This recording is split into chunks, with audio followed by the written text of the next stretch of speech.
மதுரை புத்தக திருவிழாவில் மேனாள் தமிழக தலைமைச் செயலாளர் திரு வே. இறையன்பு இந்திய ஆட்சி பணியாளர் அவர்கள் பைய தலைமைக்குள் என்னும் தலைப்பில் ஆற்றிய அற்புதமான உரையின் முழுமையான தொகுப்பானது இங்கே தொகுத்து வழங்கப்பட்டுள்ளது.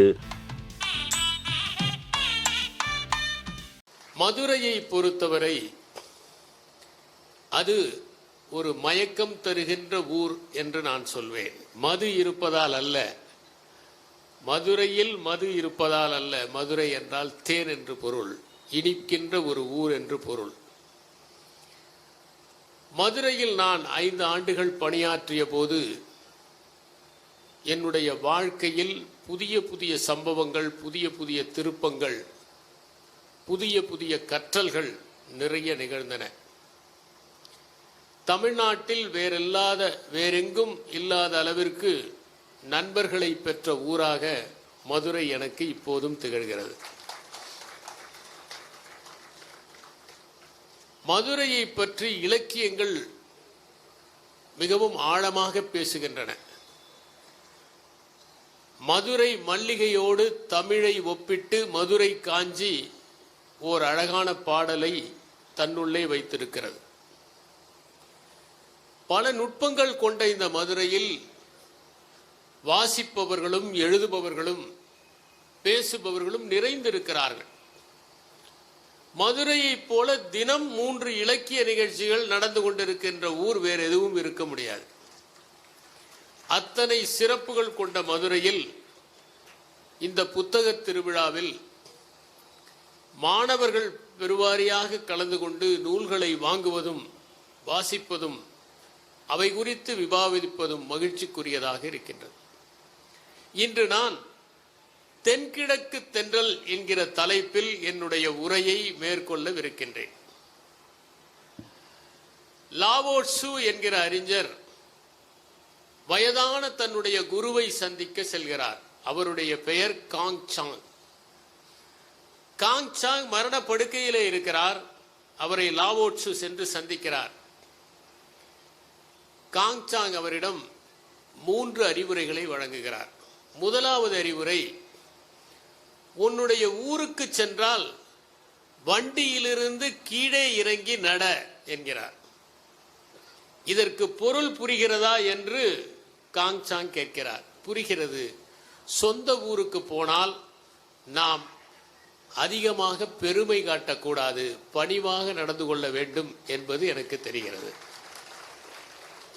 இரண்டாவது அறிவுரை, உன்னை விட உயரமான மரத்தை பார்க்கிற போது வணங்கு என்கிறார். இதற்கு பொருள் புரிகிறதா? புரிகிறது. நம்மை விட அறிவில் உயர்ந்தவர்களை காணும் போது பணிவுடன் நடந்து வணங்கி அவர்களுக்கு மரியாதை அளிக்க வேண்டும்.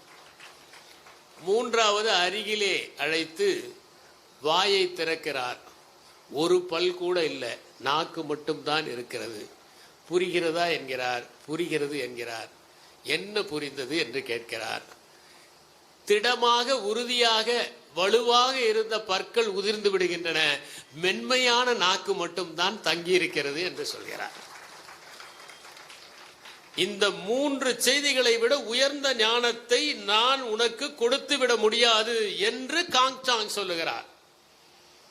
லாவோ ட்சு அந்த 3 வாசகங்களைத்தான் தன்னுடைய இதயத்திலே பதியம் போட்டு வைத்துக்கொண்டு தாவோ டீச்சிங் என்கிற நூலை எழுதினார். அதிலே அவர் ஒன்றை தெளிவுபடுத்துகிறார். எது மென்மையானதோ அதுதான் வலிமையானதும் கூட. அவர் சொல்கிறார், உலகத்திலேயே மென்மையானது தண்ணீர் தான். ஆனால் அந்த தண்ணீர் வலிமையான பாறைகளின் மீது மோதி மோதி சொரசொரப்பான பாறைகளையும் வடவடப்பாக மாற்றி விடுகிறது. தண்ணீருக்கு பெண்மை தன்மை உண்டு என்கிறார்.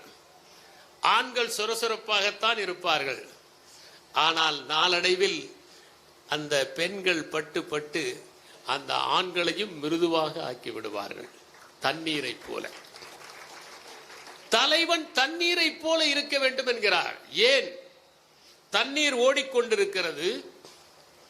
தடைகள் வந்தால் அது நின்று விடுவதில்லை, தடைகளை தாண்டி ஓட முற்படுகிறது. எந்த தடைகள் வந்தாலும் நான் இயங்குவேன், என் கொள்கைகளில் உறுதியாக இருப்பேன், நான் தொடர்ந்து செல்வேன், நில்லேன், அஞ்சேன், தடைகளை மீறி கிடைத்த வாய்ப்புகளை எல்லாம் பயன்படுத்திக் கொள்வேன் என்று நினைப்பவன் தான் தலைமையனாக இருக்க முடியும்.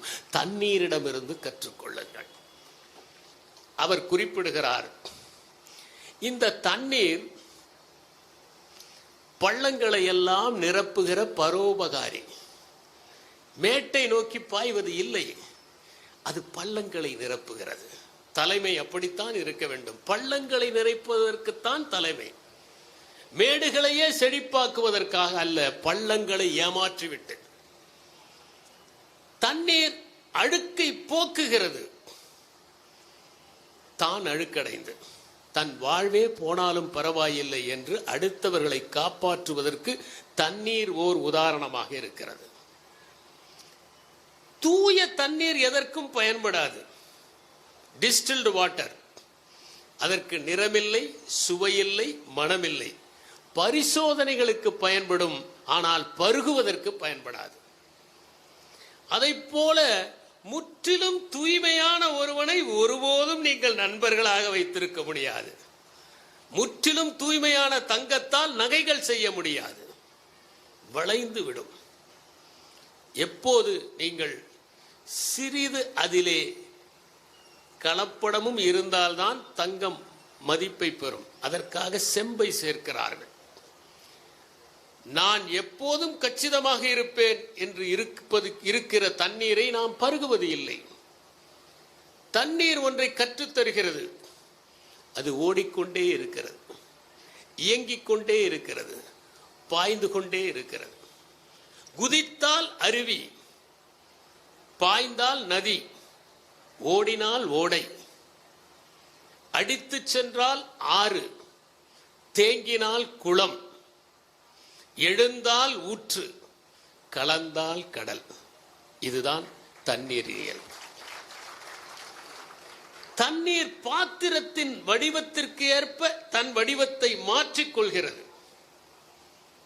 அதைப் போல எவன் ஒருவன் சூழலுக்கு ஏற்ப தன்னை மாற்றிக்கொள்கிறானோ, அந்த இடத்திற்கு ஏற்ப தன்னுடைய மூலாதாரங்களை சரி செய்து கொண்டு பணியாற்றுகிறானோ, வெப்பத்திற்கு ஏற்ப தன்னை அனுசரித்துக் கொள்பவன், குளிருக்கு ஏற்ப தன்னை மாற்றிக்கொள்கிறவன், நெருக்கடிகளிலும் நிமிர்ந்து நிற்பவன், சூழல்களை உணர்ந்து தன்னை மாற்றிக்கொள்கிற மனிதன் தண்ணீரை போல இருக்கிறான், தலைமை பண்போடு திகழ்கிறான்.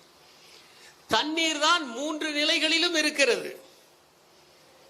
அது திரவமாக இருந்து ஓடுகிறது, ஆவியாக இருந்து எழுகிறது, கட்டியாக மாறி மிதக்கிறது. இந்த 3 நிலைகளிலும் எவன் ஒருவன் தன்னை தயார்படுத்திக் கொள்கிறானோ அவன்தான் உண்மையான தலைமை பண்போடு திகழ முடியும். ஓட வேண்டிய நேரத்தில் ஓட வேண்டும், இருக வேண்டிய நேரத்தில் இருக வேண்டும், கரைந்து மேலே எழ வேண்டிய நேரத்தில் எழ வேண்டும். இதுதான் தண்ணீரின் பண்பு. இப்படி தண்ணீரை பற்றி லாவோ ட்சு தன்னுடைய தாவோ டீச்சிங்கில் குறிப்பிடுவதற்கு முக்கியமான காரணம், காங்சாங் தன்னுடைய வாயை காண்பித்து எப்போது மென்மையானது நீடித்து நிற்கிறது, வலுவானது விழுந்து விடுகிறது என்பதை போதித்தார் அல்லவா? அப்போதுதான். இந்த லாவோ ட்சு யார்? இவர் சீனத்திலே பிறந்தவர். அவர் பிறப்பை பற்றி ஒரு கதை உண்டு. அவருடைய தாயார் எரி நட்சத்திரம் ஒன்று கீழே விடுகிற போது பார்த்தார், கர்ப்பமடைந்தார். பிளம் மரத்தில் சாய்ந்து கொண்டிருந்த போது லாவோ ட்சு பிறந்தார். எல்லா மகான்களுடைய பிறப்பை பற்றியும் நமக்கு ஒரு கற்பனை கதை உண்டு. புத்தர் கூட அவருடைய தாயார் நின்று கொண்டே இருந்த போது பிறந்ததாக ஒரு கதை உண்டு. அந்த பிளம் மரத்தில் சாய்ந்து கொண்டிருந்த போது அந்த குழந்தை பிறக்கிறது. 62 ஆண்டுகள் கர்ப்பமாக இருந்து பிறந்த குழந்தை அது. 9 மாதத்தில் அல்ல, 62 ஆண்டுகள். பிறக்கும் போதே வயதான குழந்தை, காதுகள் நீண்டு இருந்தது. பிளம் மரத்தில் அருகில் பிறந்ததால் லீ என்றும், காதுகள் நீண்டு இருந்ததால் எர் என்றும், லீயர் என்பதுதான் லாவோ ட்சுவினுடைய அசல் பெயர், பெற்றோர் வைத்த பெயர். காதுகள் நீளமாக இருந்தால் ஞானம் அதிகம் என்கிற பொருள் ஒன்று உண்டு. அந்த லாவோ ட்சு லயாங் என்கின்ற மாவட்டத்தில் ஆவண காப்பகத்தில் பணியாற்றுகிறார். அங்கிருக்கிற அத்தனை அரசு ஆவணங்களையும் படித்து கற்று தேர்கிறார். அவருக்கு திடீரென உலக நடப்புகளை எல்லாம் பார்த்து வெறுப்பு வந்து விடுகிறது. இங்கே வாழக்கூடாது, சென்று விடலாம் என்று அரண்மனையின் மேற்கு வழியாக தப்பிக்க முயற்சி செய்கிறார். அங்கே இருந்த பாதுகாவலர் தடுத்து நிறுத்தி விடுகிறார். 160 ஆண்டுகள் அவருக்கு. அப்போது நீங்கள் பெற்றவற்றை, கற்றவற்றை, உணர்ந்தவற்றை எழுதிவிட்டு செல்லுங்கள், இந்த சமுதாயத்திற்கு பயன்படட்டும் என்று சொல்லுகிறார். அவர் எழுதுகிறார். அதுதான் தாவோ டீ சிங். அதை எழுதி முடித்துவிட்டு அவர் வெளியே செல்லுகிற போது அந்த காவலரும் அவரோடு சென்று விட்டார் என்றும், அவர் இந்தியாவிற்கு வந்தார் என்றும், புத்தருக்கு வழிகாட்டினார் என்றும், அவர்தான் புத்தர் என்றும் பல்வேறு கர்ணவழி கதைகள் சீனத்திலே உண்டு. இது லாவோ ட்சுவுடைய வரலாறு. இந்த லாவோ ட்சுவுடைய சமகாலத்திலே இருந்தவர் கன்ஃபியூஷியஸ். எப்படி புத்தரும் மகாவீரரும் ஒரே காலத்தில் இருந்தார்களோ, கபீரும் ஃபரீதும் ஒரே காலத்தில் இருந்தார்களோ, புகழேந்தியும் ஒட்டக்கூத்தரும் ஒரே காலத்தில் இருந்தார்களோ, பாரதியும் பாரதிதாசனும் ஒரே காலத்தில் இருந்தார்களோ, அப்படி இருந்தவர்கள். அந்த கன்ஃபியூஷியஸ் பிறப்பை பற்றியும் ஒரு கதை உண்டு. அவருடைய தந்தை இராணுவத்திலே இருந்தவர். 70 வயதில் ஒரு பெண்ணை திருமணம் செய்து கொள்கிறார். அந்த பெண் நிக்யூ என்கிற மலைக்கு அடிக்கடி சென்று அந்த கோயிலிலே வழிபடுவார். அப்போது அவருக்கு ஒரு கனவு வருகிறது. ஒற்றை கொம்பு உள்ள ஒரு குதிரை பாய்ந்து ஓடி வருகிறது. அது மாணிக்க கற்களால் ஆன ஒரு புத்தகத்தை தூக்கி அவள் மீது எரிந்து விட்டு சென்று விடுகிறது. அது கனவு விழித்து விடுகிறது. அவளுக்கு ஒரு குழந்தை பிறக்கிறது. கன்ஃபியூஷியஸுக்கு 3 வயது இருக்கிற போது தந்தை இறந்து விடுகிறார். கன்ஃபியூஷியஸ் வறுமையிலே வாழ்கிறார். ஆனால் படித்து முன்னேறுகிறார். அவர் சொல்லுகிறார், காலையிலே ஒன்றை நீ கற்றுக்கொண்டால் மாலையிலே நிம்மதியாக சாகலாம் என்கிறார். நீ பெரிய பதவியில் இருப்பதை விட பெற்றோரை மதிப்பதுதான் உயர்ந்தது என்று சொல்லுகிறார். அவர் என்ன சொன்னாரோ அவற்றை எல்லாம் சுருக்கமாக அனலெக்ஸ் என்று எழுதி தொகுத்து வெளியிட்டிருக்கிறார். கன்ஃபியூஷியஸ் ஒரு நாட்டிற்கு செல்லுகிறார். அங்கே ஒரு வயதான பெண்மணி வந்து அழுகிறார். ஏன் அழுகிறாய் என்று கேட்கிறார். என்னுடைய கணவரை புலி அடித்து கொன்று விட்டது. எப்போது நடந்தது? 6 வருடங்களுக்கு முன்னால். மறுபடியும் அழுகிறாள். ஏன் அழுகிறாய்? என்னுடைய தந்தையை புலி அடித்து கொன்று விட்டது. எப்போது? 20 ஆண்டுகளுக்கு முன்னால். மறுபடியும் அழுகிறாள். ஏன் அழுகிறாய்? நேற்று என் மகனை புலி அடித்து கொன்று விட்டது. மனித கொல்லி புலிகள் நிறைய இருக்கின்றன. அவை அடித்து கொன்றதால் நான் அழுகிறேன் என்றாள். சரி, இவ்வளவு புலிகள் அடித்துக் கொள்கின்றனவே, வேறு ஊருக்கு நீ சென்று விடலாமே என்று. சென்று விடலாம் தான், ஆனால் இந்த நாட்டு மன்னவன் மிகவும் நல்லவனாக இருக்கிறானே என்று சொன்னது. அப்போது கன்ஃபியூஷியஸ் சொன்னார், மனித கொல்லிகளை விட மோசமானவன் கொடுங்கோலனாக இருக்கிற மன்னன் தான் என்பதை உணர்ந்து கொள்ளுங்கள் என்று அவர் கூறுகிறார். அந்த கன்ஃபியூஷியஸ் லாவோ ட்சுவுடைய சமகாலத்தவர். இருவரும் ஒரு நாள் சந்திக்கிறார்கள். லாவோ ட்சு 20 ஆண்டுகள் மூத்தவர். அப்போது லாவோ ட்சு கன்ஃபியூஷியஸிடம் சொல்லுகிறார், நீ உன்னுடைய ஆணவத்தையும் அகந்தையையும் விட்டுவிடு. உன்னுடைய வேட்கையை கீழே தூக்கி போட்டுவிடு. ஏனென்றால் கன்ஃபியூஷியஸ் வேட்கை உள்ளவர். அவர் ஒரு மாகாணத்தினுடைய முதலமைச்சராக இருந்தவர். பதவியின் மீது சற்று ஆசை உள்ளவர். அப்போது அவர் சொல்லுகிறார், உன்னுடைய வேட்கையை விட்டுவிடு.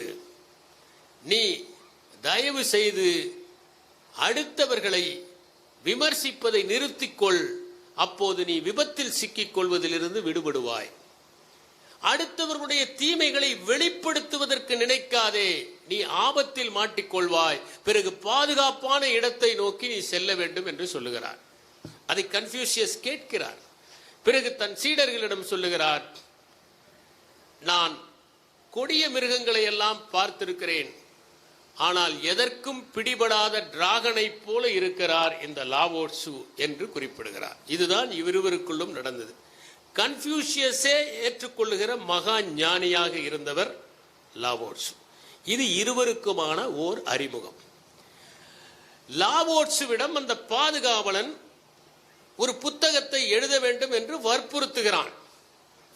பொதுவாக உண்மையை எழுத முடியாது. அதனால்தான் புத்தர் எந்த புத்தகமும் எழுதவில்லை. அவர் மெய்ஞானம் அடைந்தார்.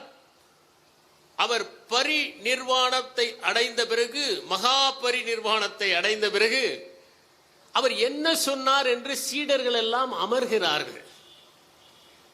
அவற்றை எழுத வேண்டும் என்று நினைக்கிறார்கள்.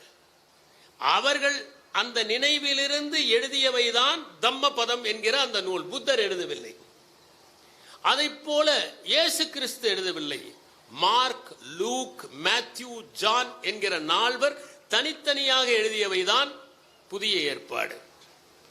பால் ஷேம் டெவ் என்கிறவர் தன்னுடைய சீடர்கள் குறிப்பெடுக்கிற போது சொல்லுவார், நீங்கள் நான் சொல்ல சொல்ல குறிப்பெடுக்கிறீர்கள், ஆனால் உங்கள் குறிப்புக்கும் நான் சொல்வதற்கும் எந்த சம்பந்தமும் இல்லை என்று. இங்கே கூட நான் பேசுவதற்கும் பதிவாவதற்கும் எந்த சம்பந்தமும் இல்லை. இந்த இடத்திற்காக அது பேசுவது, இந்த நேரத்திற்காக அது பேசுவது. அதைப் போல சில சூழல்களில் சிலவற்றை நாம் பேசுகிறோம். அந்த சீடர்களிடம் நீங்கள் குறிப்பெடுக்காதீர்கள் என்று சொன்னார். ஏன்? அதில் ஒரு முக்கியத்துவம் இருக்கிறது. டாவோ டீச்சிங்கில் முதல் வரியே லாவோட்சு எழுதுகிறார், சொல்லக்கூடியதல்ல வழி, சொல்வதால் புரிந்து விடுவதல்ல வழி. இதை சொல்ல முடியாது என்று கூறுகிறார். டாவோ என்றால் வழி. ஏன் உண்மையை சொல்ல முடியாது? காரணம் இருக்கிறது. நீங்கள் உண்மையை உணர்கிறீர்கள். நாம் உண்மையை உணர்ந்து விட்டோம் என்று நினைக்கிற போதே அது சற்று நீர்த்து போய்விடுகிறது. நான் பேசுவது உண்மை என்று ஒருவன் நினைத்தாலே அந்த உண்மை நீர்த்து போய்விடுகிறது. அப்போது நீங்கள் பொய்யையும் யோசித்திருக்கிறீர்கள் என்று பொருள். பேசிக்கொண்டே இருங்கள். அது உண்மை என்று உணர வேண்டிய அவசியம் என்ன இருக்கிறது? நீங்கள் உண்மையை பேசினால் ஏன் உண்மை என்று ஒத்திகை பார்க்க வேண்டும்? எனவே உண்மையை நாம் உணர்ந்தோம் என்கிற போதே அது சற்று நீர்த்து விடுகிறது. பிறகு என்ன உணர்ந்தோம் என்று சிந்திக்கிறோம் அல்லவா, அப்போது இன்னும் சிறிது நீர்த்து போய்விடுகிறது. அவ்வாறு நீங்கள் அதை அசை போட்டு சொற்களால் மாற்றுகிற போது இன்னும் நீர்த்து போய்விடுகிறது. ஒன்றை நாம் புரிந்து கொள்ள வேண்டும். நம்முடைய சிந்தனைகளை நாம் மொழியின் வாயிலாக பெயர்க்கிற போதே அது நீர்த்து விடுகிறது. ஓர் உதாரணத்தோடு சொல்கிறேன். நீங்கள் ஜிலேபியை சாப்பிடுகிறீர்கள். எப்படி இருந்தது என்று கேட்டால் இனிக்கிறது என்று சொல்கிறீர்கள். சர்க்கரையை சாப்பிடுகிறீர்கள். எப்படி இருந்தது என்றால் இனிக்கிறது என்கிறீர்கள். ஆனால் 2 இனிப்புக்கும் வித்தியாசம் இருக்கிறது அல்லவா? ஆனால் நாம் இனிக்கிறது என்று மட்டும்தான் சொல்ல முடியும். ஏனென்றால் நாம் உணர்ந்ததை மொழிபெயர்க்க நம்மிடம் சொற்கள் இல்லை. நம் மொழி வறுமையானது என்பதை உணர வேண்டும். நம் மொழியை விட சிந்தனைகள், சிந்தனைகளை விட உணர்ச்சிகள், உணர்ச்சியை விட உணர்தல்கள், இவை வலிமையானவை என்பதை நாம் உணர்ந்தால் அந்த உண்மையை மொழியாக ஆக்குகிற போதே அது நீர்த்து விடுகிறது. அதற்கு பிறகு நீங்கள் இதை யாரிடமாவது சொல்ல வேண்டும் என்று சொல்கிற போது அந்த 2வது மனிதர் கேட்கிற போது அவருக்கு புரிந்த மாதிரி அவர் கேட்டுக்கொள்கிறார். இது 4வது படியாக நீர்த்து விடுகிறது. நாம் சொல்வதற்கும் அவர் கேட்பதற்கும் தொடர்பு இல்லாமல் போய்விடும். அவருடைய அனுபவத்தின் பிரதிபலனாக, அனுபவத்தின் சாயலாக அவர் அதை புரிந்து கொள்ளுகிறார். நாம் சொன்னதற்கும் அதற்கும் தொடர்பு இல்லாமலேயே இருக்கலாம். பிறகு அவர் அசை போடுகிறார். பிறகு அவர் அதை உள்வாங்குகிறார். இந்த 7 படிகளில் உண்மையை அடுத்தவர்களுக்கு உணர்த்துகிற போது அது நீர்த்து போய்விடுகிறது. அதனால்தான் அதை யாரும் சொல்வதும் இல்லை, எழுதுவதும் இல்லை. அவரவர்களாக உணர்ந்து கொள்ள வேண்டும். அறிவியல் என்பது எழுதி வைத்தால் புரியக்கூடியது. ஏனென்றால் யார் அந்த பரிசோதனையை செய்தாலும் ஒரே முடிவுதான் வர வேண்டும். யூரே மில்லர் பரிசோதனையை நாம் இருவரும் செய்தாலும் அதே முடிவுதான் வரும், வர வேண்டும். வெவ்வேறு முடிவுகள் வந்தால் அது பரிசோதனை அல்ல, உண்மை அல்ல அறிவியலில். ஆனால் இந்த உண்மையை மெய்ஞானத்தில் உணர்கிற போது ஒவ்வொருவரும் தானாகத்தான் உணர வேண்டும், யாரும் எழுதி வைக்க முடியாது.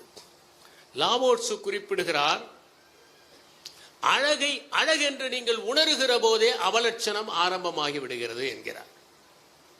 எப்போது நீங்கள் ஒன்றை அழகு என்று சொன்னால் ஏதோ ஒரு அவலட்சணமும் இருக்கிறது என்று பொருளாகிறது. கம்பர் சொன்னார் அல்லவா, வன்மை இல்லை ஓர் வறுமையின்மையால் என்று. ஓர் வறுமை என்று ஏன் சொல்ல வேண்டும்? வறுமைக்கு ஒரு தான் வரும், ஓர் வராது. சற்று இலக்கணம் மாறி இருக்கிறது. ஏனென்றால் வறுமை எல்லா இலக்கணத்தையும் மீறி விடுகிற ஒன்று என்பதால் அப்படி சொன்னார். வன்மை இல்லை ஓர் வறுமையின்மையால் என்பதை போல அழகு என்று சொல்லுகிற போது அவலட்சணம் ஆரம்பமாகி விடுகிறது என்று பொருள்.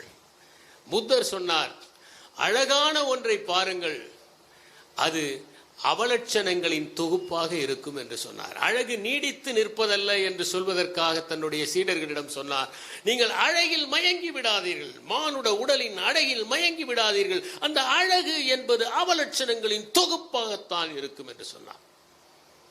தனித்தனியாக பார்த்தால் அவலட்சணம், ஒன்றாக பார்த்தால் அது அழகாக கூட இருக்கலாம். எனவே அழகையும் அவலட்சணத்தையும் எப்படி பிரிக்க முடியும்?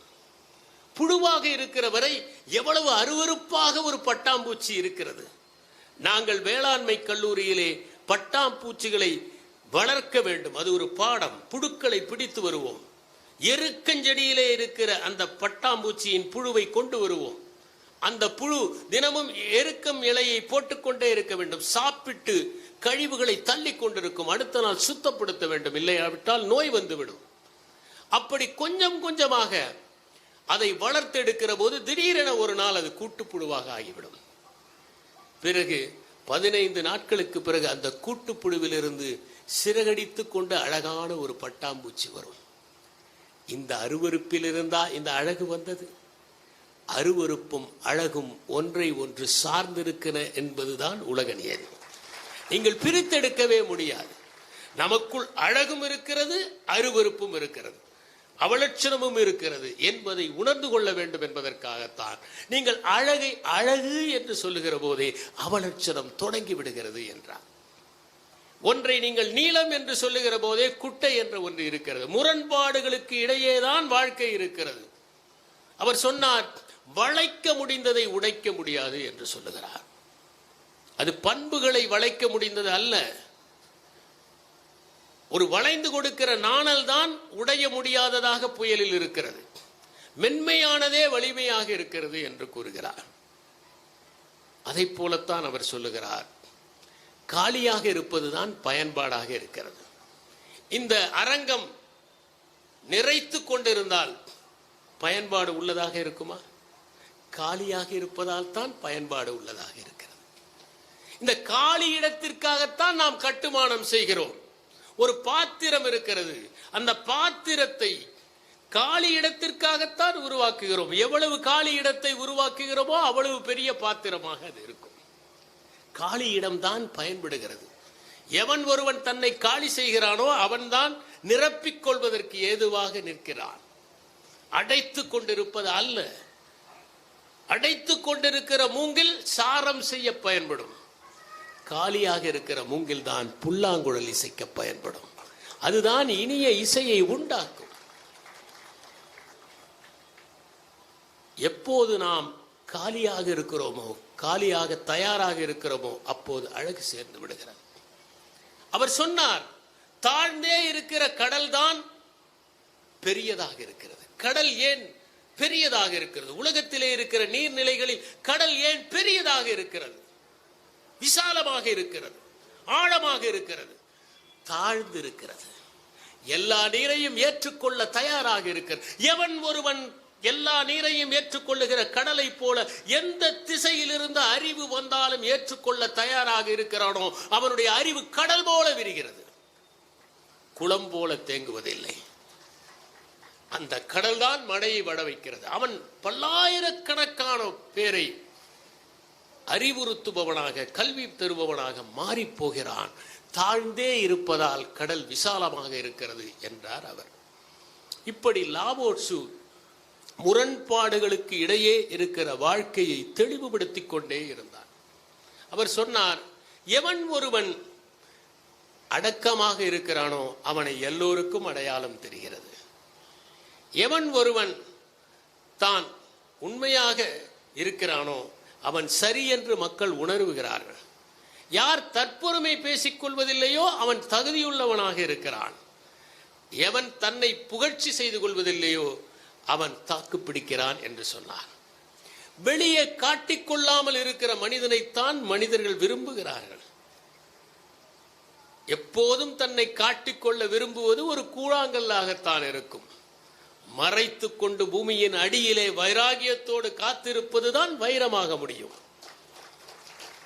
நாம் வெளிக்காட்டுவதில் அல்ல, நான் பேசுவது உண்மை என்று சொல்வதில்லை. அவன் பேசுவது உண்மை என்பதை உலகம் அடையாளம் கண்டுகொள்ளும். நம்மை பற்றி நாம் பெருமை பேசிக்கொள்ள வேண்டிய அவசியம் இல்லை. அதனால் காலியாக இருப்பவன் தன்னை நிறைத்து கொண்டிருக்கிறான். இங்கே பேசிய திரு உதயசங்கர் அவர்கள் குறிப்பிட்டார்கள், ஓர் அறையை எப்படி நிரப்பலாம்? அறையை ஒளியால் நிரப்பலாம், இசையால் நிரப்பலாம், மனத்தால் நிரப்பலாம். அந்த அறையை வெறுமனே வைத்திருந்தாலும் அது காற்றால் நிரம்பி இருக்கிறது. அறை நிரம்பிதான் இருக்கிறது, நாம் தான் காலியாக இருக்கிறோம். இதை உணர்வது மிகவும் முக்கியம் என்பதை லாவோட்சு குறிப்பிட்டார்.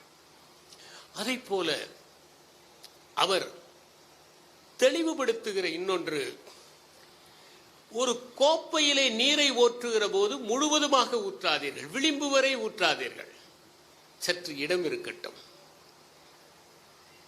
ஏன் முழுமையாக ஊற்றக்கூடாது? முழுமையாக ஒரு கோப்பையிலே ஊற்றினால் அதை நீங்கள் தூக்கி குடிக்கிற போது உங்கள் மீது சிந்தும். சற்று காலியாக வைத்திருப்பதுதான் நல்லது. அனைத்தையுமே நீங்கள் நிரப்பினால் அது முழுமையான மகிழ்ச்சியாக இருக்கு. சற்று இடம் இருக்க வேண்டும். நீங்கள் தஞ்சை பெரிய கோயிலிலே பதிக்கப்பட்டிருக்கிற கற்களில் 108 நடனக்கரணங்களை செதுக்கி இருக்க வேண்டும். ஆனால் 108 செதுக்கப்படவில்லை. ஏன்? அனைத்தையும் செதுக்கி இருப்பதை விட சிலவற்றை காலியாக வைத்திருப்பது இன்னும் அழகு. கலைக்கு முடிவில்லை என்பதை உணர்த்துகிற ஒன்று. அதை போல ஒரு கத்தியை முழுமையாக கூர்மைப்படுத்தாதீர்கள், உடைந்து விடும் என்கிறார். சற்று மொன்னையாக வைத்திருங்கள். பென்சில் சீவியவர்களுக்கு தெரியும், கூரான நுனி இருந்தால் எழுதுகிற போது உடைந்து விடும் என்று. சற்று அது இடைவெளி இருக்க வேண்டும். அதனால்தான் சொன்னேன், 100% தூய்மையான தண்ணீர் குடிப்பதற்கு பயன்படாது. சில தாது பொருள்களும் சேருகிற போதுதான் தண்ணீருக்கு ருசி கூடுகிறது. இதே தத்துவத்தை ஒரு முறை கன்ஃபியூஷியஸ் தன்னுடைய சீடர்களோடு போகிற போது உணர்ந்தார். ஒரு கோயிலிலே ஒரு பாத்திரம் இருந்தது. அந்த பாத்திரத்தை குறைந்த அளவு தண்ணீரால் நிரப்பினார்கள். அது ஒரு பக்கம் சாய்ந்தது. முழுவதுமாக தண்ணீரில் நிரப்பினார்கள், மறுபக்கம் சாய்ந்தது. சரியான அளவு நிரப்பினார்கள், அது நேராக நின்றது. நம்மை கூட முழு நேரமும் படிப்பது, முழு நேரமும் உழைப்பது என்று யார் நினைத்துக் கொள்கிறார்களோ அவர்கள் சாதிக்க முடியாது. சற்று இடைவெளி விட்டு, சற்று இளைப்பாறுதல் செய்து, சற்று அசை போட்டு, படித்தவற்றை நினைவுபடுத்தி, சற்று பகிர்ந்து கொண்டு, அவர் சொன்னார் அல்லவா, பகிர்ந்து கொள்வதற்குத்தான் புத்தகங்கள் என்று. ஒரு கிராமிய கதை எனக்கு நினைவுக்கு வருகிறது. ஒரு பெண் சகல நேரமும் படித்துக் கொண்டே இருப்பாள். அப்படி அவள் படித்துக் கொண்டே இருந்தாலும் கணவன் வந்து கேட்கிற போது ஒரு கதையை கூட சொல்ல மாட்டான். அவள் படித்த கதைகளில் 2 கணவன் இல்லாத போது, ஒன்று செருப்பானது, ஒன்று குடையானது. கணவன் திரும்பி வருகிறான், இந்த குடை யாரது, செருப்பு யாரது என்று சந்தேகப்படுகிறான். அப்போது அவள் சொன்னால், யாரும் வரவே இல்லையே. சந்தேகப்பட்டு கோபித்துக் கொண்டு அவன் அந்த ஊரிலே இருக்கிற, மலையிலே இருக்கிற உச்சி கோயிலுக்கு சென்று படுத்து விடுகிறான். இவளுக்கோ சோகம், கணவன் போய்விட்டானே என்று. அங்கே ஒவ்வொரு வீட்டிலும் அணைக்கிற விளக்குகள் ஒவ்வொன்றாக கோயிலுக்கு வந்து சேர்ந்தன. ஒரே ஒரு விளக்கு மட்டும் வரவில்லை. அந்த விளக்கு தாமதமாக வந்தது. அந்த விளக்கிடம் மற்ற விளக்குகள் எல்லாம் கேட்டன, என்ன ஆயிற்று என்று. அப்போது அந்த விளக்கு சொன்னது, நான் இருந்த வீட்டில் கணவன் மனைவிக்கு சண்டை. என்ன சண்டை? மனைவி படித்துக் கொண்டே இருக்கிறாள், ஆனால் கதைகளை கணவனிடம் பகிர்வதில்லை. அதனால் கணவன் கோபித்துக் கொண்டு விட்டான். இதனால் விளக்கை அரிக்க தாமதமானது. அதனால் தாமதமாக வந்தேன். படித்த கதைகள் தான் குடையாகவும் செருப்பாகவும் ஆயின. ஏனென்றால் பகிர்ந்து கொள்ளாததால் அவை எப்படி குடையாயின செருப்பாயின என்பது நாட்டுப்புற கதை. ஆக பகிர்ந்து கொள்வதில் தான் இருக்கிறது என்பதால் எல்லா நேரமும் தன்னை பணி நிமித்தமாகவோ படிப்பு நிமித்தமாகவோ ஒருவன் செலுத்திக் கொண்டிருந்தால் அந்த கூர் ஆன கத்தி உடைவதைப் போல உடைந்துவிடும் என்பதை லாவோட்சு குறிப்பிட்டார். அவர் எப்படிப்பட்ட நிர்வாகம் நடக்க வேண்டும் என்று சொன்னார். யார் நிர்வாகம் நடத்துகிறார்களோ அவர்கள் யாரென்றே தெரியாமல் இருப்பதுதான் தலை சிறந்த நிர்வாகம் என்றார். கிராம நிர்வாக அலுவலரே சான்றிதழ் வழங்கிவிட்டால் மாவட்ட ஆட்சியருக்கு மனு கொடுக்க எதற்கு செல்கிறார்கள்? எனவே நிர்வாகத்தில் யார் இருக்கிறார்கள் என்று தெரியாமல் இருப்பதுதான் தலை சிறந்த நிர்வாகம். அடுத்தது, புகழோடும் பெயரோடும் இருப்பார்கள், அடையாளம் தெரியும். இது சிறந்த நிர்வாகம். இதிலே சில விதிகள் இருக்கும். மக்களை ஒழுங்குபடுத்துவார்கள், ஆட்சி செய்வார்கள். இந்த நிர்வாகம் சிறந்த நிர்வாகம். மூன்றாவது சொல்கிறார், மத்திலேயே வைத்திருப்பது. எப்போதுமே பயம், எதை செய்தால் எது தண்டிக்குமோ என்பது. இது மூன்றாவது மோசமான நிர்வாகம். நான்காவது, மக்களை வெறுப்புக்கு உள்ளாக்குவது. இது மிக மிக மோசமான நிர்வாகம் என்று அவர் வகைப்படுத்துகிறார். லாவோட்சு சொல்வதெல்லாம், நீங்கள் நிர்வாகத்தை நடத்துகிற போது அதிகமாக அதிகாரத்தை பயன்படுத்தாதீர்கள். அதிலே சீனத்திலே ஒரு கதை உண்டு. ஒரு கப்பலிலே இருக்கிறவர்கள் வருகிற சிப்பந்திகளிடம் வருகிற சிப்பந்திகள் சில பரிசுகள் கொடுத்து விட்டு செல்வார்கள். அது அந்த நாட்டு நிர்வாகிக்கு தெரிந்த போது அவர் சொல்வார், அவர்கள் தவறு செய்யாதவரை இந்த பரிசுகளை பற்றி நாம் கவலைப்படுவதில்லை. மீனை அதிகமாக சமைத்தால் அது சிதைந்து போய்விடும் என்று சொன்னார். இது சீனர்களுடைய கோட்பாடு. இதை முழுவதுமாக நம்மால் ஒத்துக்கொள்ள முடியாது. ஆனால் ஒன்றை நாம் புரிந்து கொள்ள வேண்டும், அதிகாரத்தை குறைவாக பயன்படுத்துகிற அளவிற்கு மக்களும் தெளிவு பெற்றவர்களாக இருக்க வேண்டும் என்று லாவோட்சு விரும்பினார்.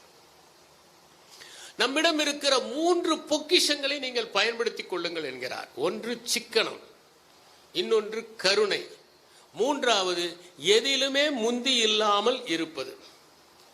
முதலாவதாக கருணை நம்முடைய வாழ்வை பாதுகாக்கிறது என்கிறார். சிக்கனம் மூலாதாரங்களை காப்பாற்றுகிறது என்கிறார். யார் ஒருவர் முந்திக்கொண்டு முன்னே செல்ல விரும்பவில்லையோ அவர்கள் முன்னே நிறுத்தப்படுகிறார்கள் என்கிறார்.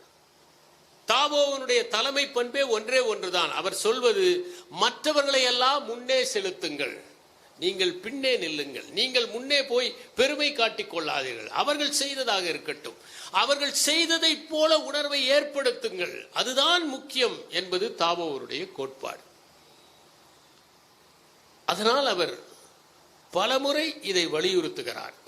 நீங்கள் அதிகமாக வரிகளை போட்டால் மக்கள் பட்டினி கிடப்பார்கள், அதிகமாக விதிகளை போட்டால் நிர்வகிப்பது கடனம், அதிகமாக தடைகளை போட்டால் மக்கள் வறியவர்களாகி விடுவார்கள் என்று அவர் கூறுகிறார்.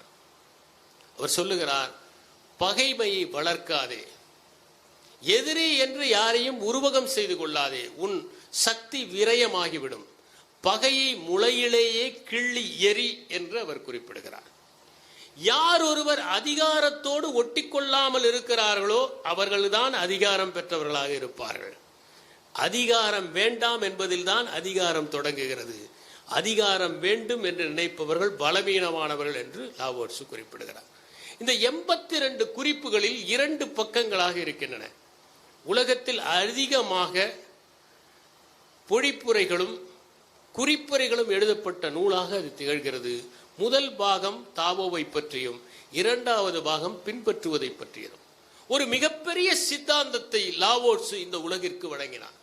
பலர் அதை படித்து படித்து பயன்பெற்றிருக்கிறார்கள். பின்னாளிலே அது ஒரு வழிபாடாக மாறியது.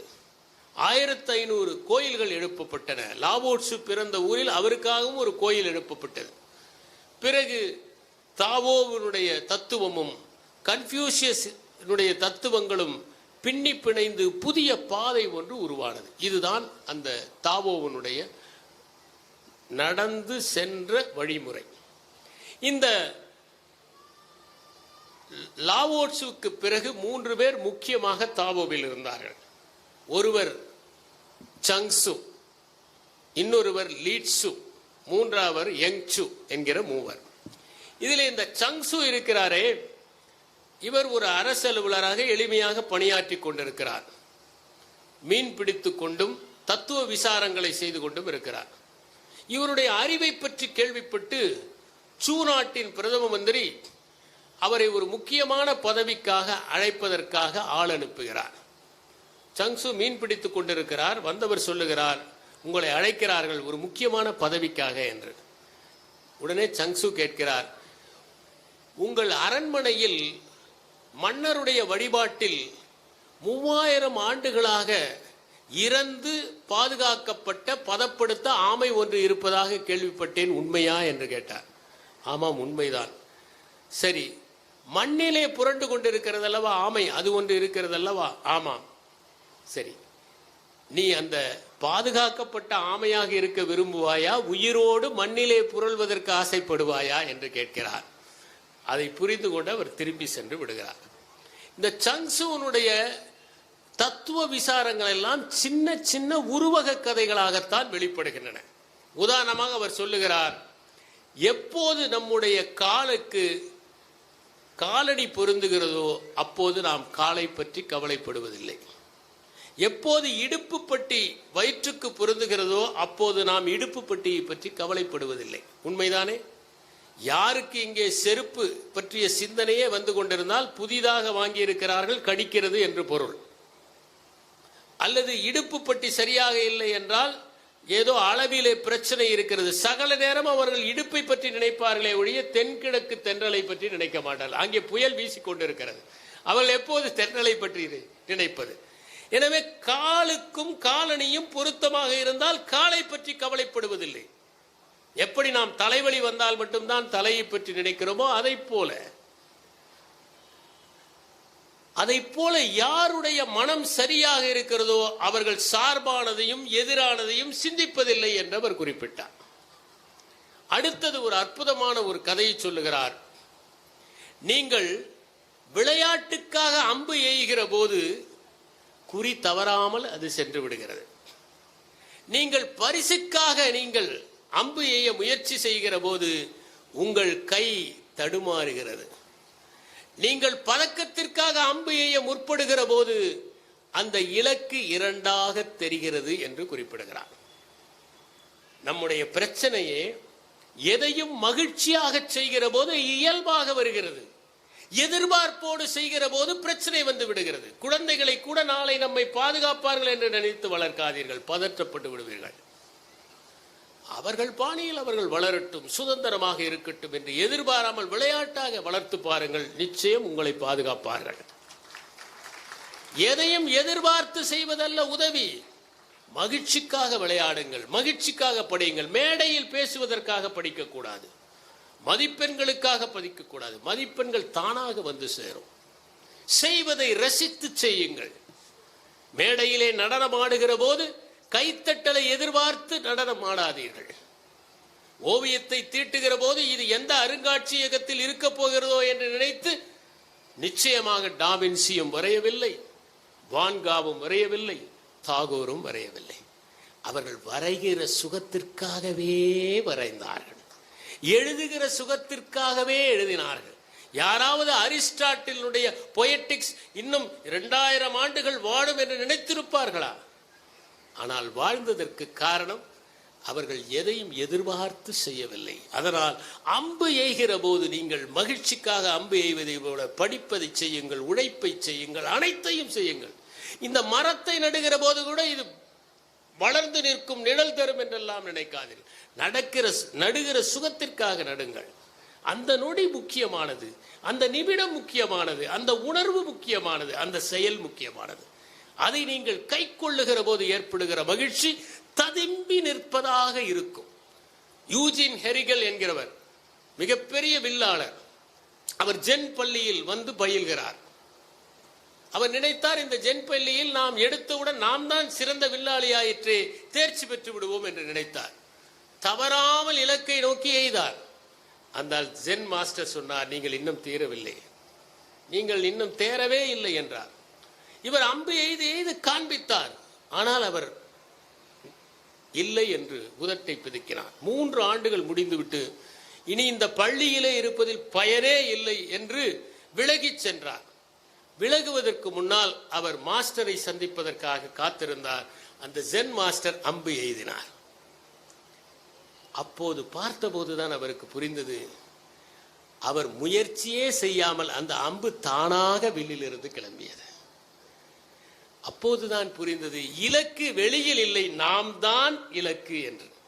படிக்கிற போதோ விளையாடுகிற போதோ வெளியில் இல்லை இலக்கு, நாம் தான் இலக்கு என்பதை புரிந்து கொண்டார். இதைதான் சங்சு சொல்லுகிறார், நீங்கள் விளையாட்டுக்காக அம்பு எறிகிற போது குறி தவறுவது இல்லை.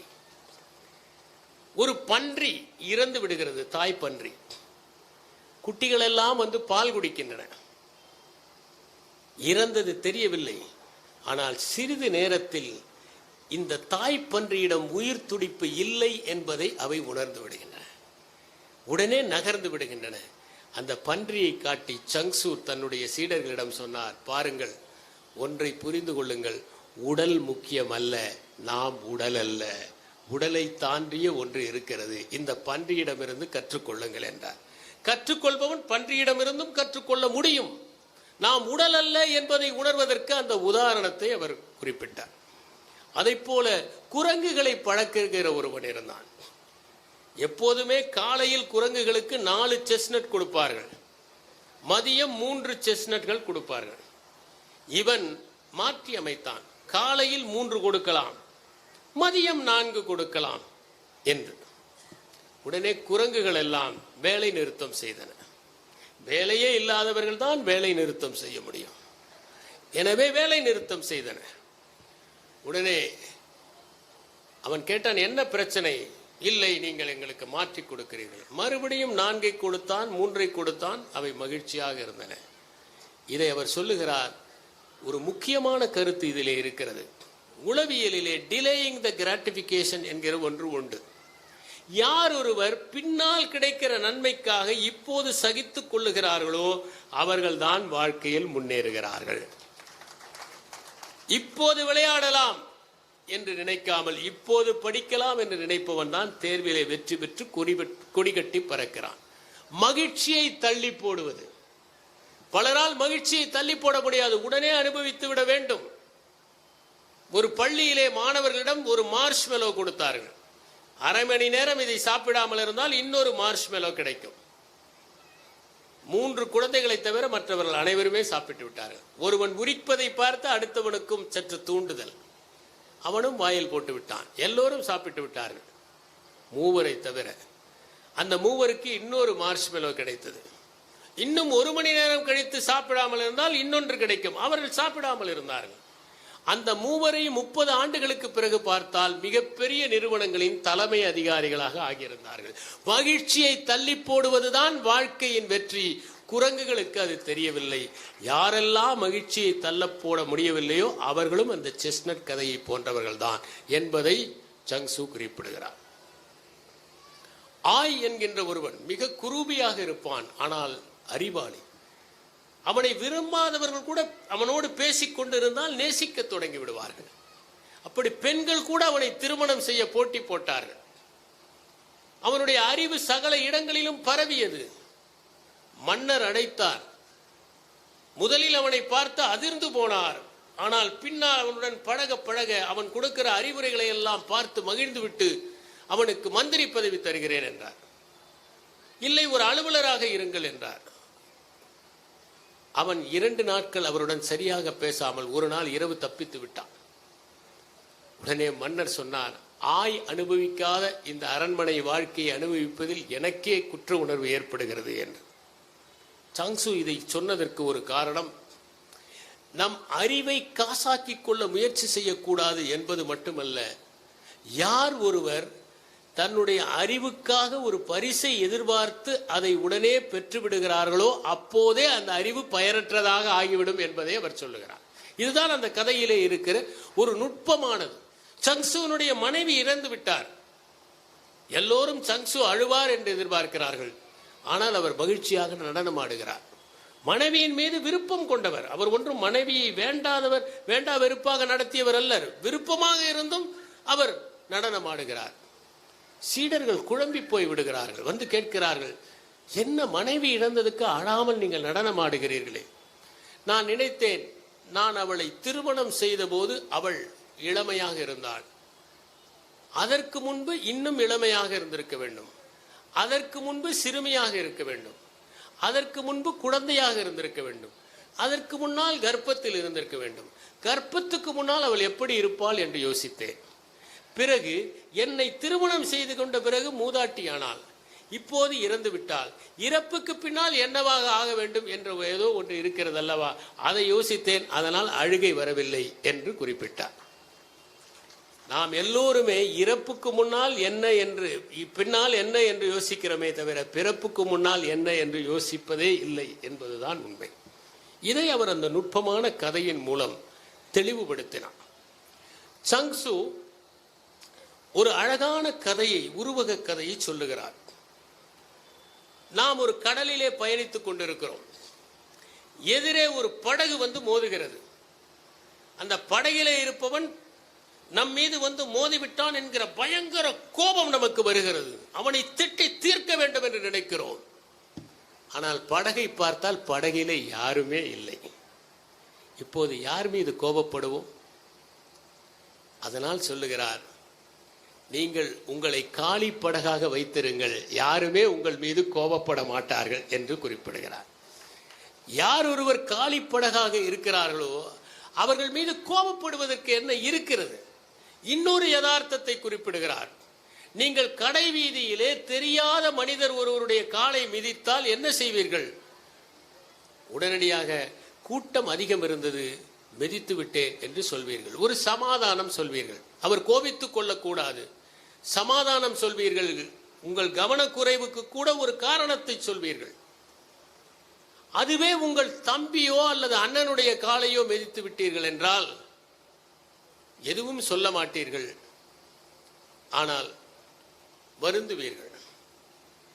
ஆனால் ஒரு குழந்தையின் காலை மிதித்து விட்டால் காலை எடுத்துவிட்டு வருத்தப்படுவீர்கள். அங்கே சொற்கள் தேவையில்லை.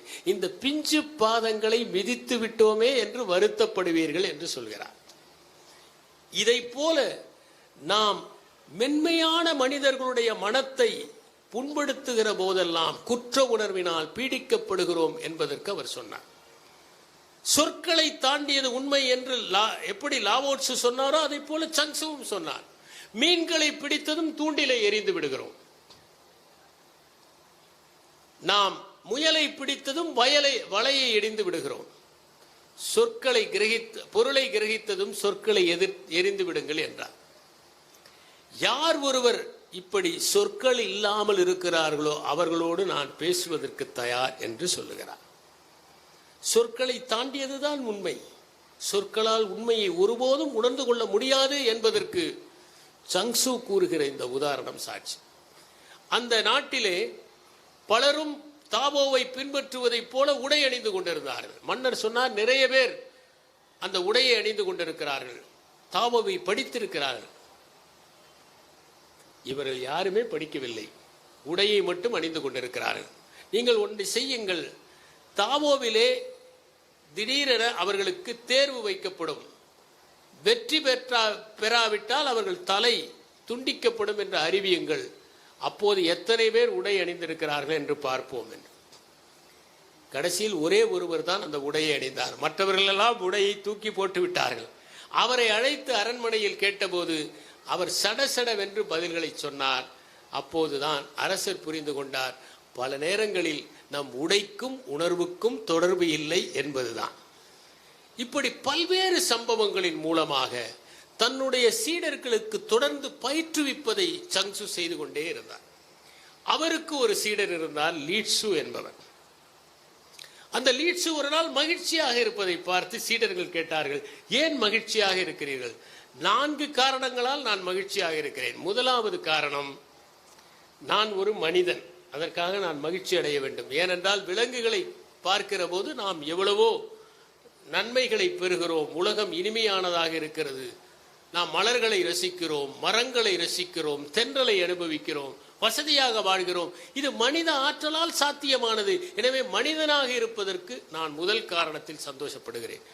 இரண்டாவது, ஆணாக இருப்பதற்காக சந்தோஷப்படுகிறேன். அப்போதுதான் பெண்களின் அழகை பார்த்து அவர் சொல்வது என்னவென்றால், பெண்களின் அழகு என்றால் புற அழகு அல்ல. பெண்கள் நான் சொன்னதைப் போல தண்ணீரை போல மென்மையானவர்கள். அவர்களிடமிருந்து நிறைவாக பலவற்றை கற்றுக்கொள்ள முடியும். அர்ப்பணிப்பை கற்றுக்கொள்ள முடியும். அவரிடமிருந்து பாசத்தை கற்றுக்கொள்ள முடியும், அன்பை கற்றுக்கொள்ள முடியும், நேசத்தை கற்றுக்கொள்ள முடியும், பொறுமையை கற்றுக்கொள்ள முடியும். இவற்றையெல்லாம் கற்றுத் தருகிறார்கள். அதை நான் உணர முடியும். மூன்றாவதாக, இத்தனை ஆண்டுகளாக நான் உயிரோடு இருந்து விட்டேன், அதற்காக மகிழ்ச்சி அடைகிறேன். சின்ன வயதிலே இறக்காமல் இவ்வளவு ஆண்டுகள் வாழ்ந்ததற்கு நான் மகிழ்ச்சி அடைய வேண்டுமே. நான்காவதாக, எப்போதும் இறப்பதற்கு தயாராக இருக்கிறேன், அதனால் மகிழ்ச்சி அடைகிறேன் என்றார். அவர் ஒரு கதையை சொன்னார், எதையும் கையகப்படுத்தக்கூடாது என்று. ஒரு சிறுவன் கடற்கரைக்கு செல்வான், அங்கே நடைபயில்வான். அப்போது நிறைய கடற்காகங்கள் வந்து அவனோடு விளையாடும். இது ஊர் முழுவதும் பரவியது. அவனுடைய தந்தை காலையிலே அவன் கிளம்பும் போது படுக்கையில் படுத்துக்கொண்டே சொன்னார், உன்னோடு கடற்காகங்கள் எல்லாம் வந்து விளையாடுகின்றனவாவே? ஆமாம். அதில் ஒரு கடற்காகத்தை பிடித்து கொண்டு வா, நானும் விளையாடுகிறேன் என்றார். இவன் அன்று சென்றான், எப்படியாவது ஒரு கடற்காகத்தையாவது தந்தைக்காக பிடித்து விட வேண்டும் என்று. சென்று கடற்கரையிலே நிற்கிறான். கடற்காகங்கள் பறக்கின்றன. அனைத்துமே அவன் கைகளுக்கு மேலே பறக்கின்றன. ஒன்று கூட அவன் கைகளில் அகப்படுகிற மாதிரி பறக்கவில்லை. ஏனென்றால் பறவைகளும் விலங்குகளும் கூட நம் உள்ள கிடக்கையை புரிந்து கொள்ளும் என்பதையும், எதையும் கையகப்படுத்த கூடாது என்பதையும் லீட்சு தன்னுடைய சீடர்களுக்கு உணர்த்தினான். லீட்சு மிகப்பெரிய வில்லாளி. சீடன் ஒருவன் கேட்டான், எப்படி நாம் அம்பு எறிவது என்று. வா என்று அழைத்து கொண்டு போனான். அவர் தன்னுடைய இடது கையிலே ஒரு எலுமிச்சம்பழத்தை வைத்தார். பிறகு எதிரே குறிபார்த்தார். அந்த எலுமிச்சம்பழம் கீழே விடவில்லை. சரியாக இலக்கை அடைந்தார். அடுத்தது இடது கையிலே முழங்கையிலே ஒரு கிண்ணம் நிறைய தண்ணீரை வைத்து அம்பு செலுத்தினார். சரியாக போனது. அந்த சீடனுக்கு பதற்றம் ஏற்பட்டது. வா என்று அழைத்துக் கொண்டு சென்றார். ஒரு மலை உச்சிலே முகட்டிலே சென்று பாதி பாதம் வெளியே தொங்குகிறது. அதிலே மறுபடியும் இடது கையிலே ஒரு கிண்ணம் தண்ணீரை வைத்து குறிபார்த்து எறிந்தார். சரியாக இலக்கை அடைந்தது. சீடன் பயந்து போய்விட்டான், பதற்றம் அடைந்தான், வேர்த்தது, மயங்கி விழுந்து விட்டான். அவனை தண்ணீரை தெளித்து எழுப்பிவிட்டு சொன்னார், இப்போது பார், பதற்றம் வெளியே இல்லை, உள்ளேதான் இருக்கிறது என்பதை புரிந்து கொள் என்றார். பல நேரங்களில் பதற்றம் வெளியே இருப்பதில் உள்ளே இருப்பது தான் என்பதை லீட்சு தன்னுடைய ஆற்றலினால் வெளிப்படுத்தி சீடனுக்கு உணர்த்தினார். ஒரு நாள் ஒருவர் கேட்டார், உங்கள் சீடர்கள் எப்படிப்பட்டவர்கள்? ஒருவன் என்னை விட படித்திருக்கிறான், ஒருவன் என்னை விட கருணையானவன், ஒருவன் என்னை விட மென்மையானவன், ஒருவன் என்னை விட பரோபகாரி, ஒருவன் என்னை விட இயற்கையை நேசிப்பவன், ஒருவன் என்னை விட மனிதாபிமானம் உள்ளவன். சரி, இந்த சீடர்கள் எல்லாம் உங்களை விஞ்சியவர்களாக இருக்கிறார்களே, அப்புறம் எப்படி நீங்கள் அவர்களுக்கு குருவாக இருக்கிறீர்கள்? வேறொன்றும் இல்லை, அவர்கள் எல்லோரும் ஒரு குணத்தில் மேலோங்கி இருக்கிறார்கள், எல்லா குணத்திலும் ஓரளவு நான் இருக்கிறேன், அதனால் தான் குருவாக இருக்கிறேன். அப்போது அவர் சொன்னார், வாழ்க்கையிலே ஒரு குணத்தில் மட்டுமே மேம்பட்டு இருப்பது முக்கியமல்ல, அனைத்து குணங்களிலும் ஓரளவிற்கு இருப்பது மிகவும் முக்கியம் என்பதை அந்த கதையின் மூலமாக அவர் சொன்னார்.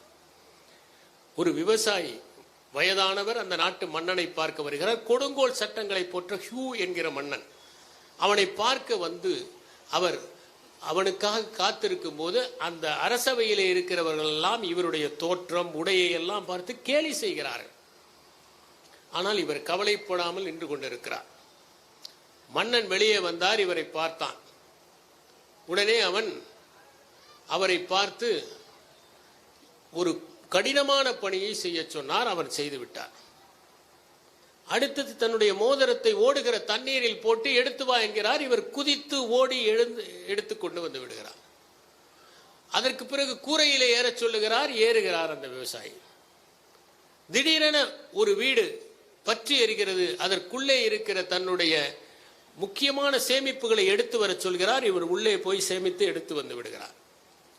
உடனே அந்த அரசவையில் இருந்தவர்களாம் இது ஏதோ மந்திரவாதி என்று பயந்து விடுகிறார்கள். மன்னன் கூட கொஞ்சம் பயந்து விடுகிறார். அவரை பார்த்து கேட்டார், எப்படி இது சாத்தியம்? நான் தாவோவின் வழிபடி என்னுடைய ஆன்மாவோடு ஒத்திசைவாக இருக்கிறேன், அதனால் இது சாத்தியம். சரி, நானும் அதை கற்றுக்கொள்ளலாமா? நீ இதை மற்றவர்களை மயக்குவதற்காகவோ அல்லது வேறு ஆதாயங்களுக்காகவோ கற்பதாக நினைத்தால் விட்டுவிடு, உன்னால் அது முடியாது. உன்னுடைய ஒத்திசைவுக்காக மட்டும்தான் நீ இதை பயில வேண்டும், அப்போதுதான் கற்றுக்கொள்ள முடியும். மிகவும் நுட்பமான கதை. ஏனென்றால் நாம் ஒன்றை அடைவதற்காக அடுத்தவர்களின் மீது ஆதிக்கம் செலுத்துவதற்காக ஒன்றை கற்றுக்கொள்வது என்று முடிவு செய்தால் அது பலனில்லாமல் போய்விடும்.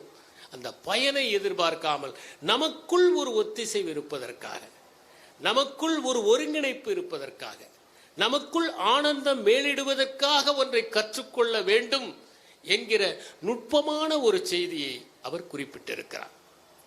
லீட்சுவனுடைய வாழ்க்கையும் மிக மிக முக்கியமானது, சுவாரஸ்யமானதும் கூட.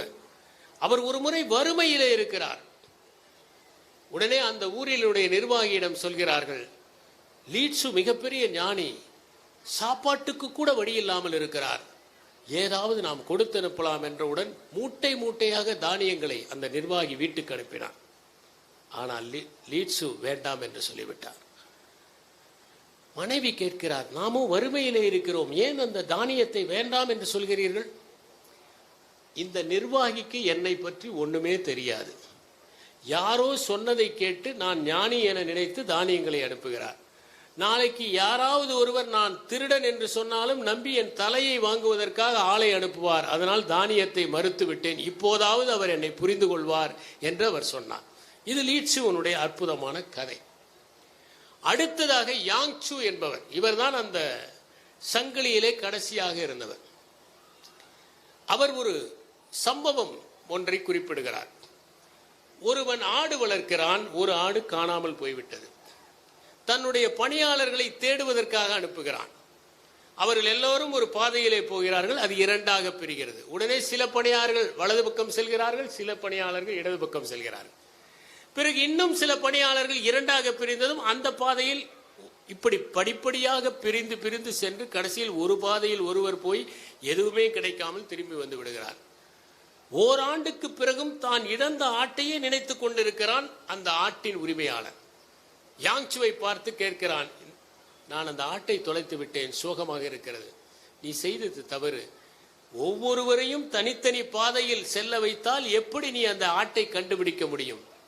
எல்லோரும் ஒரே பாதையில் சென்றிருந்தால் கண்டுபிடித்திருக்க முடியும். எவன் ஒருவன் தன்னுடைய அனைத்து ஆசைகளையும் அடைய முற்படுகிறானோ அவன் இப்படித்தான் தோல்வியிலே முடிவான் என்று அவர் கூறுகிறார். ஒரு கட்டத்தில் எது நம்முடைய முக்கியமான இலக்கு என்று தீர்மானிக்க வேண்டும். சில மாணவர்கள் ஓவியம் தீட்டுவார்கள், கவிதை எழுதுவார்கள், கதை படிப்பார்கள், விளையாடுவார்கள். ஆனால் ஒரு கட்டத்தில் எது நம்முடைய வாழ்க்கையின் இலக்கு என்பதை நாம் தீர்மானிக்க வேண்டும். அதைத்தான் இந்த கதையிலே சொல்கிறார். அதை போலவே ஒருவன் தொலைத்து விடுகிறான் தன்னுடைய கோடரியை, காணாமல் போய்விட்டது. எங்கே வைத்தோம் என்று தெரியவில்லை, ஆனால் யாரோ எடுத்திருக்கிறார்கள் என்கின்ற சந்தேகம். பக்கத்து தோட்டத்திலே ஒரு சிறுவன், அவன் பார்வையே சரியில்லை என்று இவருக்கு படுகிறது. எப்போது பார்த்தாலும் அவன் ஒரு குரத்தனமாக பார்ப்பதை போல தோன்றுகிறது. திருட்டுத்தனமாக நடந்து கொள்கிறான். இவன் தான் திருடி இருப்பான் என்று அவனுடைய அத்தனை செய்கைகளையும் அவர் சந்தேகப்பட்டு கொண்டே இருக்கிறார். ஒரு மாதத்திற்கு பிறகு அவருக்கு வேறொரு இடத்தில் தான் கோடரியை வைத்திருந்தது தெரிகிறது, எடுக்கிறார். அதற்கு பிறகு அந்த சிறுவனை பார்க்கிறார். அவன் மிகவும் நல்லவனாக தெரிகிறது.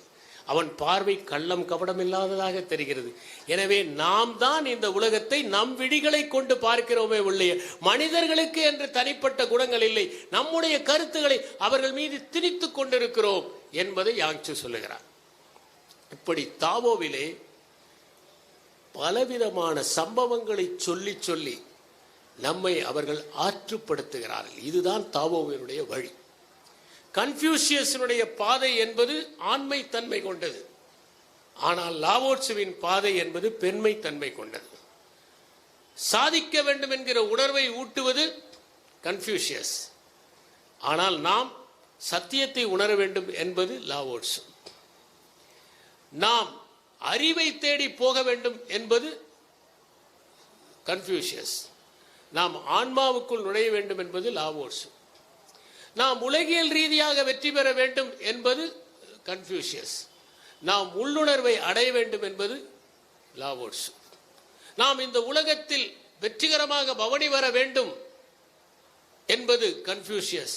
நம்மை காலியாக்கி கொள்ள வேண்டும் என்பது லாவோட்சு. இதுதான் இந்த இரண்டு கோட்பாடுகளுக்கும் இடையில் இருந்தவை. இந்த இரண்டும் இன்று ஒன்றுடன் ஒன்று கலந்து ஒரு நெறியாக பரவி பலரும் அதை பின்பற்றி கொண்டிருக்கிறார். சங்சு ஒரு கதை சொன்னான். ஒருவன் காட்டுக்குள் சென்று கொண்டிருக்கிறான் அவனுடைய சீடர்களுடன். எல்லா மரங்களும் வெட்டப்படுகின்றன, ஒரே ஒரு மரம் மட்டும் வெட்டப்படாமல் இருக்கிறது. வெட்டுபவனை அழைத்து கேட்கிறார்கள், இந்த மரத்தை மட்டும் ஏன் வெட்டவில்லை? இது பயனற்ற மரம், முடிச்சியோடு இருக்கிறது. இதை வெட்டினால் மரச்சாமான்கள் செய்ய முடியாது. விறகுக்காகவும் வெட்ட முடியாது, ஏனென்றால் விறகுக்காக வெட்டினாலும் இதிலிருந்து புகை வரும். இதனுடைய இலைகள் கூட தீவனமாக பயன்படாது. எதற்கும் பயன்படாத மரம் என்பதால் வெட்டவில்லை. சரி வா, சீடர்களை கூட்டிக் கொண்டு சங்சு போகிறார். ஒரு விவசாயினுடைய வீட்டிலே தங்குகிறார். அந்த இரவு இவர்களுக்கு எப்படியாவது நல்ல உணவை சமைத்து போட வேண்டும் என்று விவசாயி நினைக்கிறார். தன்னுடைய சமையலாளரை அழைத்து வாத்தை சமைத்து இவர்களுக்கு விருந்து வை என்று. சமையலாளர் கேட்கிறார், எந்த வாத்தை சமைப்பது? அந்நியர்கள் வந்தால் சத்தம் போடுகிறோம் அந்த வார்த்தையா, அல்லது யார் வந்தாலும் பேசாமல் இருக்கிற வார்த்தையா? யார் வந்தாலும் பேசாமல் இருக்கிற வார்த்தை சமைத்து போடு. திரும்புகிற போது சீடர்கள் கேட்டார்கள், ஓரிடத்தில் பயன்படாத மரம் காப்பாற்றப்பட்டது, ஓரிடத்தில் பயனுள்ள வாத்து காப்பாற்றப்பட்டது, நாங்கள் எதை பின்பற்றுவது? சொன்னார், எந்த இடத்தில் பயனுள்ளதாக இருக்க வேண்டும் என்றும் எந்த இடத்தில் பயனில்லாமல் இருக்க வேண்டும் என்று கற்றுக்கொள்ளுங்கள். அதுதான் வாழ்க்கைக்கான நெறி. நன்றி, வணக்கம். இந்த பதிவை குறித்து உங்களுடைய கருத்துக்கள் வரவேற்கப்படுகின்றன. மறவாது ஐதர்மபுரி சேனலை சப்ஸ்கிரைப் செய்து பாருங்கள். இந்த நாள் இனிய நாளாக அமைய வாழ்த்துகின்றோம்.